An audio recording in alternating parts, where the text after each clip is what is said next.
الاحكام.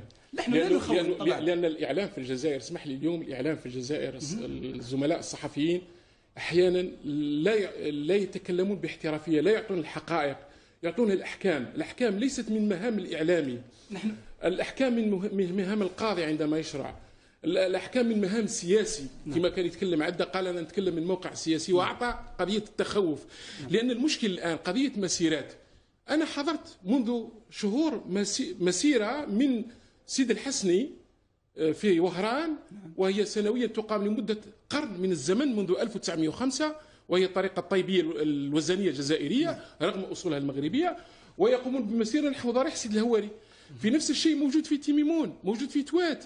فمسألة الفضاء الجزائري موجود في هذه الأشياء. الصورة التي الآن معلقة تسمى الحضرة، موجودة الآن نحن نتحدث موجود الحضرة في كل أماكن في الجزائر، بمعنى أن هذه العناصر التي نتحدث عنها جديدة بالنسبة لنا. ماذا؟ لأننا لاحظناها في الفيديو ولاحظناها في الوسائل الاتصال الاجتماعي، هذا جديد في القضية، وليست جديدة.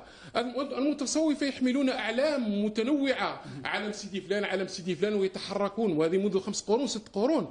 وبالتالي أعتقد أن دراسة مثل هذه المسائل يحتاج إلى نوع من التروي. أنا لا أستبعد قضية تداخل التدين بالتخابر، مثل ما كان عليه مثلا بعض المحللين في قضية الأحمدية.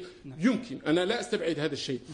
المشكلة في الكركرية أنها تؤيد أمير المؤمنين، وهذا موجود عند كل المتصوفة في أي بلد. المتصوفة يؤيدون الحاكم، لا يرون الخروج على الحاكم مثل. ولا ترى مثلا الجزائريين يبايعون الشيخ المغربي محمد؟ لا، المبايعة للشيخ ليست مبايعة سياسية، المبايعة هي أخذ الإذن، هي تقع في الجزائر وتقع. ولنا مشايخ، يمكن أن لي شيخ، أنا أشتغل على الفكر العربي وعلى الفلسفة، يمكن أن يكون شيخي من مصر أو من القاهرة أو من باريس.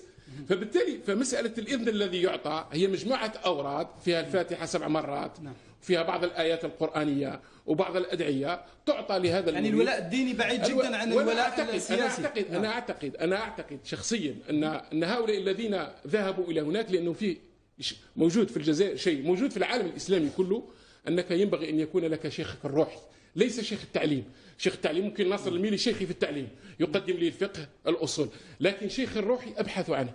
فبعض الشبان أو بعض من مستغانم ومن تيميمون أيضا، ربما الفيديو لا يعرض تيميمون، موجود مجموعة في تيميمون ذهبت إلى المغرب ورأوا أن هذا يمكن أن يكون هو شيخ التربية، وقد يتنازل عن هذا الشيخ ويذهب إلى غليزان ويجد شيخا آخر ويأخذ طريقة عن هذا الشيخ، قد يذهب إلى زاوية الهامل ويأخذ عن الشيخ المأمون.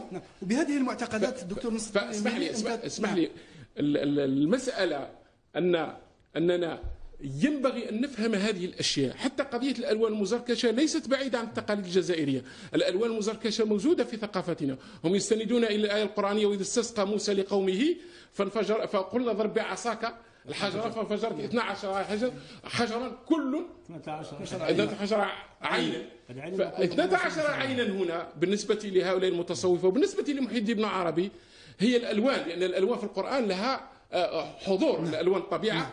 ويقولون أن هذه الألوان الاثنا عشرية هي الموجودة في جمالية الداخل الإنساني وجمالية الطبيعة، تتمثل في 12 لون: الأحمر الأخضر، ثم يقرنون الأخضر بالأصفر. ومسألة اللون في التصوف ليست جديدة. اللون مع محي الدين ابن عربي، اللون مع سيد أحمد العلوي تكلم عليه، والجمال في التصوف مبني أساسا على تنوع الألوان.